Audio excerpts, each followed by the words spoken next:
레위기 26장 34절부터 39절 말씀 마음을 집중하시고 함께 읽어보십니다. 너희가 원수의 땅에 살 동안에 너희의 본토가 황무할 것이므로 땅이 안식을 누릴 것이라. 그때에 땅이 안식을 누리리니 너희가 그 땅에 거주하는 동안 너희가 안식할 때에 땅은 쉬지 못하였으나 그 땅이 황무할 동안에는 쉬게 되리라. 너희 남은 자에게는 그 원수들의 땅에서 내가 그들의 마음을 약하게 하리니 그들은 바람에 불린 잎사귀 소리에도 놀라 도망하기를 칼을 피하여 도망하듯 할 것이요 쫓는 자가 없어도 엎드러질 것이라. 그들은 쫓는 자가 없어도 칼 앞에 있음같이 서로 짓밟혀 넘어지리니 너희가 원수들 맞설 힘이 없을 것이요 너희가 여러 민족 중에서 망하리니 너희의 원수들의 땅이 너희를 삼킬 것이라. 너희 남은 자가 너희의 원수들의 땅에서 자기의 죄로 말미암아 쇠잔하며 그 조상의 죄로 말미암아 그 조상같이 쇠잔하리라. 아멘. 레위기 26장에서는 하나님의 말씀을 순종하는 여부에 따라서, 즉 순종할 때 하나님은 큰 은혜와 복을 베풀어 주시지만은 반대로 말씀을 거스르고 또 교만하여서 하나님을 떠나게 될 때에 어떻게 점점점 나빠져서 그 악순환의 끝에 최악의 상황이 어떻게 되는 것인가, 이 말씀에 대한 기록입니다. 하나님이 이렇게 심판하실 때는 갑자기 이루어지는 것이 아니라 오래 참으심의 결과예요. 그래서 처음에는 우리가 곁길로 갈 때는 말씀을 통해서 깨우쳐 주시려고 훈계하시고요, 그것이 이제 점점 심해지고 깨닫지 못할 때는 어떤 사건을 통해서나 또 우리의 몸을 통해서 직접 깨우쳐 주시기 위해서 징계를 주시기도 합니다. 그것마저 깨닫지 못하면 결국은 7배나 더하는 벌을 내리시는데 그것이 곧 심판이라. 이 말씀이 계속 이어져 오는 말씀이죠. 근데 오늘 읽은 이 말씀도 결국은 그 백성이 하나님을 버림으로 말미암아 그들이 어떻게 망하게 되는 것인가. 여기 레위기의 말씀은 그들이 아직 가나안 들어가기 전에 주신 말씀이죠. 광야에서 주시는 말씀인데, 그들이 가나안에 들어갔을 때에 하나님이 우려하신 대로 그들이 하나님을 점점 멀리하고 잊어버려서 결국은 나라도 망하고 수천 년 나라 잃은 서름을 당하는 그 고통을 그들이 역사 속에서도 겪었고 경험했던 바이고, 또 오늘 우리의 삶 속에서도 이와 같은 하나님의 말씀을 두려워해야 한다 하는 교훈을 주시는 것이죠. 자, 34절 보시면 너희가 원수의 땅에 살 동안에, 이건 이제 포로로 잡혀간 거예요. 나라가 망해서 원수의 땅에 포로로 잡혀서 살아갈 동안 가서 또 노예 생활을 하는 것이죠. 너희의 본토가 황무할 것이므로 땅이 안식을 누릴 것이라. 그때에 땅이 안식을 누리리니. 그러니까 이제 다 잡혀가니까요, 그 땅을 경작할 수가 없죠. 그러면 땅은 그대로 묵혀둘 수밖에 없는 거예요. 그 황무한 땅이 결국은 농사를 짓지 않고 그대로 묵혀둠으로 땅은 안식을 누리게 될 것이다. 이게 역설이죠. 사람은 고통당하고 있는데 땅은 안식하고 있다. 하나님이 그 땅을 회복시키시는 과정이라는 것을 말씀해 주시는 거예요. 근데 이 일이 지금 우리 가운데도 일어나고 있어요. 요즘 이 코로나 3년차를 겪으면서 이제 가장 큰 피해는요, 사람들을 왕래를 끊는 거예요. 그래서 요즘은 외국에 나가는 건 이제 어렵잖아요. 특별히 여행은 참 어려운 시대가 됐어요. 그러다 보니까 돌아다니지를 못하니까 세계 도처 유명한 관광지들, 그곳에 그동안에 생태계가 많이 파괴되어 있었는데 사람들이 다니지 않으니까요, 이제 생태계가 복원되고 있는 거예요. 이것 또한 이 코로나의 역설입니다. 그래서 코로나가 다 나쁜 것만은 아닌 것이죠. 하나님의 창조 질서를 회복시키시는 과정이라는 측면에서는 이것도 하나님의 섭리 중에 하나일 수도 있겠다. 그동안에 사람들이 그냥 온통 돌아다니면서 다 생태계를 이렇게 망가뜨려 놨는데, 근데 요새 다 이렇게 거리두기 하고 돌아다니지도 못하고 하니까요, 오히려 생태계는 복원되고 있다. 이것이 어떻게 보면요, 우리 지금 이 공기도 맑아지고 있고, 또 이런 여러 가지 또 긍정적인 영향도 있다는 것이죠. 그래서 이 말씀처럼 사람들은 잡혀가서 땅은 황무할지라도 또 그 땅이 안식함으로써 다시 하나님의 창조 질서는 회복이 되고 있다는, 어떻게 보면 역설적인 진리예요. 이것이 지금 오늘 이 시대 우리의 가운데서도 일어나고 있다 하는 것이죠. 자, 그런데 그보다는 우리가 더 마음의 경각심을 가져야 되는 말씀은 36절부터 나오는 말씀이죠. 너희 남은 자에게는, 이게 남았다는 게 좋은 게 아니에요. 이미 심판 과정에 죽은 사람도 많지만 죽음을 면하여 살아있다 할지라도 그 고통이 극심한 것이죠. 우리가 너무 고통을 겪으면 그렇게 이제 탄식할 때도 있죠. 차라리 죽는 것만도 못하다. 살아있어도 산 것 같지 않을 때의 고통, 그게 얼마나 극한의 고통이겠어요? 지금 여기 36절에 남은 자들이 당하는 고통이 그와 같은 것입니다.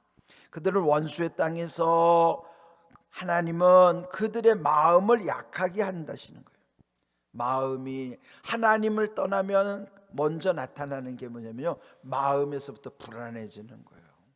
그래서 마음이 약해졌다는 건 얼마나 불안한지 거기 표현대로 보면요, 그들은 바람에 불린 잎사귀 소리에도 놀라 도망한다. 바람이 불어서 잎사귀만 스쳐도 거기에 그냥 쏘스라치게 놀라서 도망 다녀야 된다는 거예요. 그 뭐야? 두려워서 그렇죠.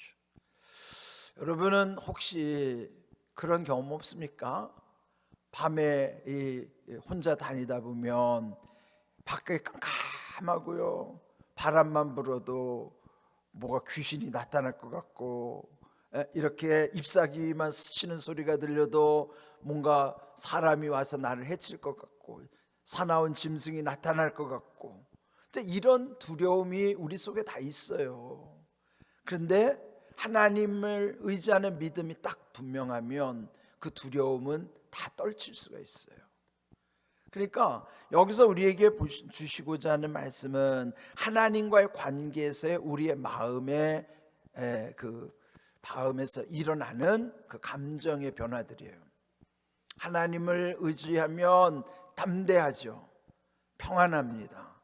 그런데 하나님을 떠나면 여기 말씀처럼 바람 소리에 잎사귀 소리에도 놀라서 도망하고 마치 칼을 피하듯이 도망할 것이고, 쫓는 자가 없어도 엎드러질 것이라. 쫓아오는 자가 없어도 그냥 기겁을 하고 넘어질 수밖에 없다는 거예요. 이 모습은 하나님을 떠났을 때의 인생의 모습이에요.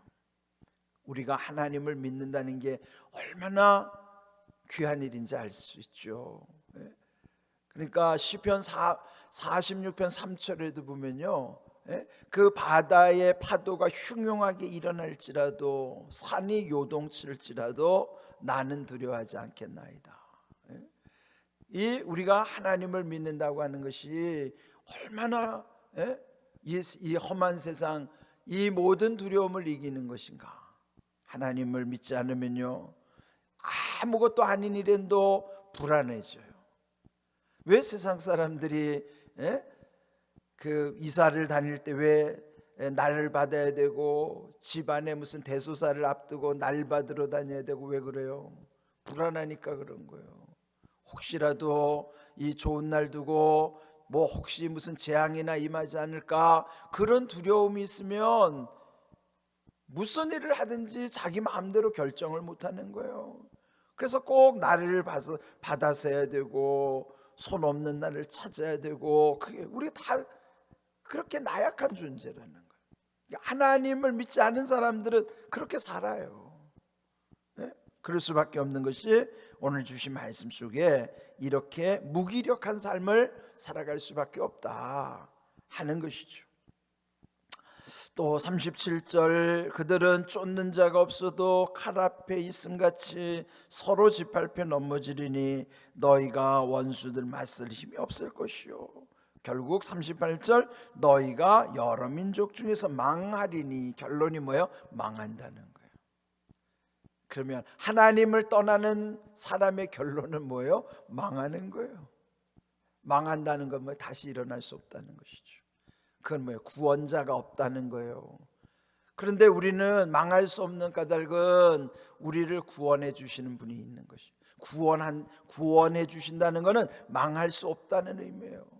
우리의 구원자 예수님을 믿고 의지하기 때문에, 그래서 하나님 안에, 하나님의 은혜 안에서는 망할 수가 없는 거예요.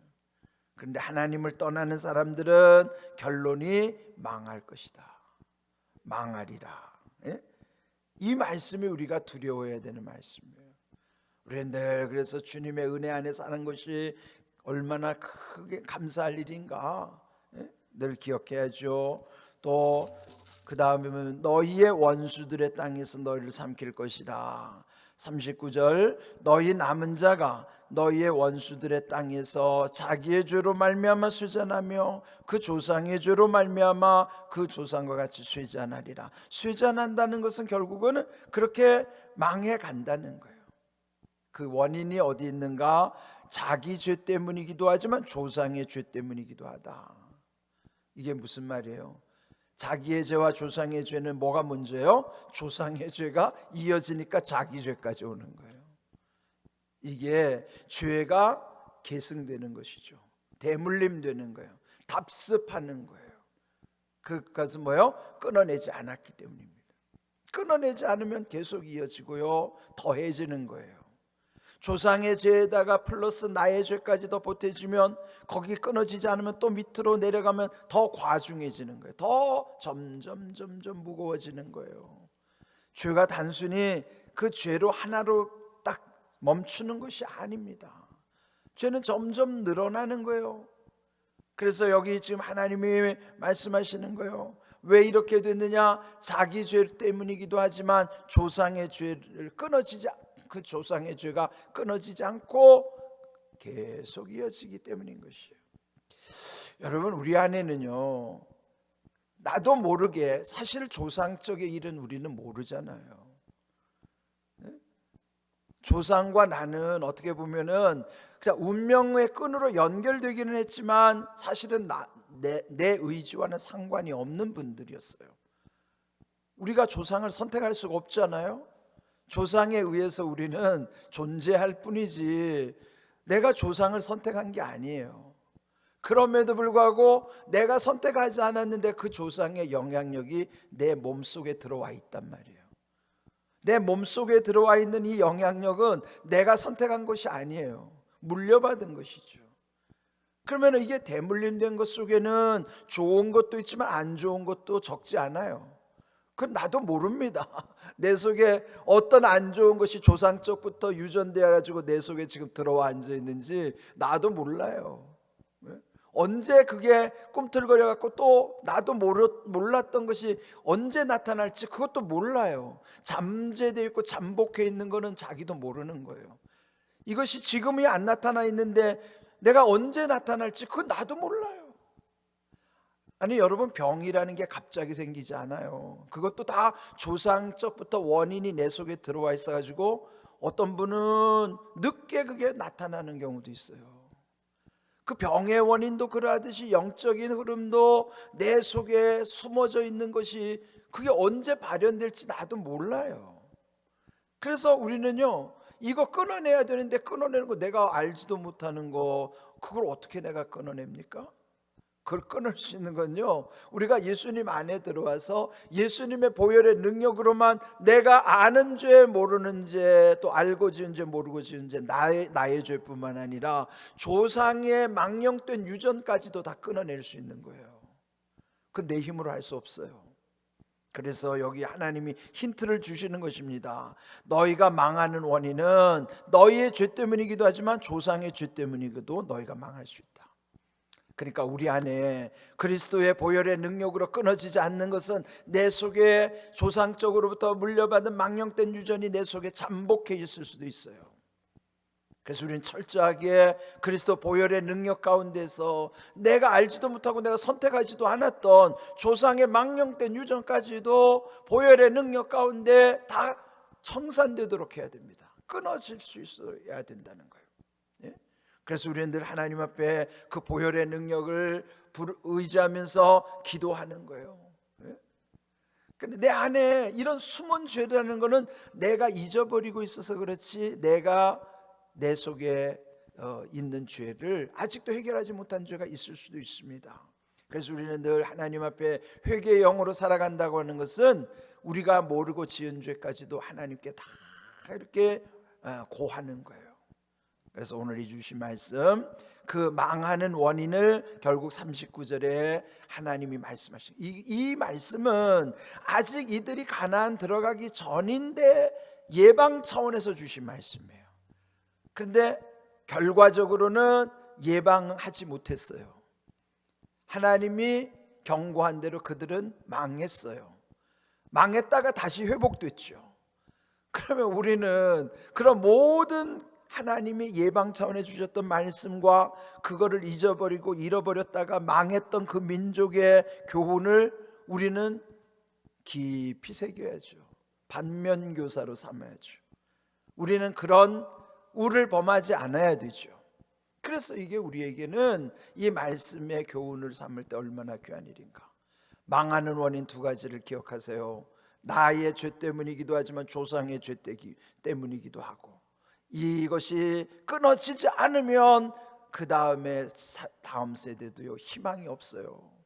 그래서 우리는 우리 세대의 모든 것이 다 끊어지고 정결한 세대들로 거룩한 백성으로 우리 후대들이 세워지도록 해야 되는 거예요. 그것이 우리가 하나님 앞에서 늘 마음에 새기고 살아가야 되는 거룩함의 의무를 우리가 감당하는 것입니다. 귀한 은혜를 여러분 삶 속에서, 그래서 여러분 보혈의 능력 가운데서 모든 것이 끊어지고 자유하고 새롭게 거룩함의 능력으로 아름답게 세워지기를 주님의 이름으로 축복합니다. 아멘.